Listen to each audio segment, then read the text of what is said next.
collectively, the nationalists, mark my word, nationalists, fought for independence because they belonged to a country.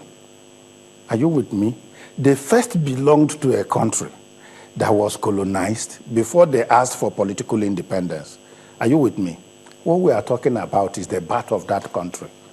Without a country in the first place, they wouldn't have worked together to achieve political independence. So I don't know what anybody, there are two different things. So the country was given back to on that amalgamation day. After the country had been given back to, the people comprised in that country now had a common consciousness, a common national consciousness. It's that common national consciousness that brought them together, enabled them to ask for political independence for that entity. So there are two different things, but we haven't all along celebrated the birth of this nation, and that is why many people can find it convenient to wake up and say, renegotiate our terms of existence, we should separate, we should secede, and all that. It's because people do not realize that it's not by accident that we came together and that the founding fathers of the nation worked together to achieve independence. Now, just to take us way back in history, there is a statement making rounds that there is a hidden agreement. There is a hidden agreement that binds Nigeria together for 100 years, talking about the amalgamation of the country. So, are you in any way privy to this agreement, and does this agreement really exist? Let's get it to ordinary common sense. If there was an agreement to last for 100 years, that agreement would have reflected in the independence document.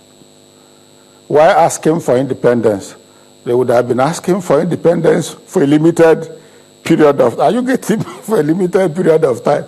It would have been, British, if you give us this independence, it will be for a few years, so that when we disintegrate, we now also get our own sub-CFO for our own nationality status. It doesn't appeal to science. And in any case, the speech of Lord Lugard on the amalgamation day, you will find it in the internet. If you don't have, I'll give you a copy.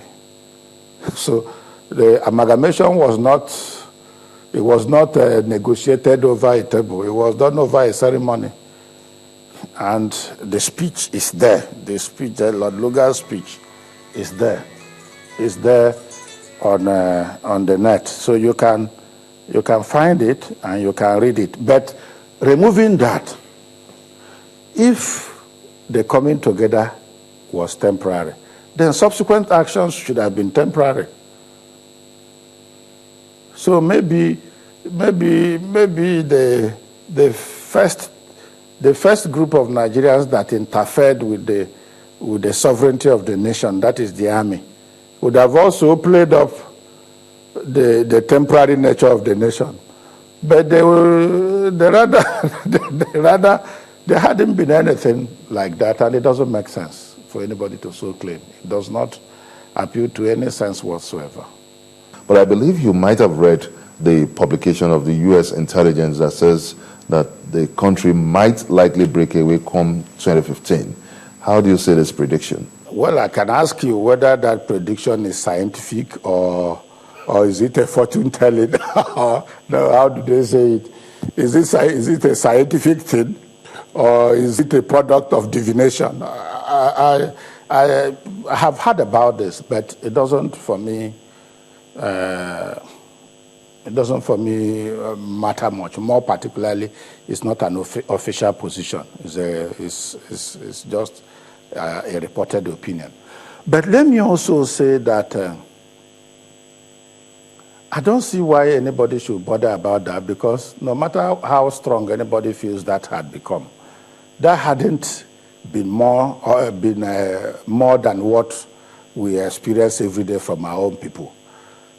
Each day, of course, the nation is threatened with all manners of clamor for this or that, marginalization, secession, and all that. But we have survived all this.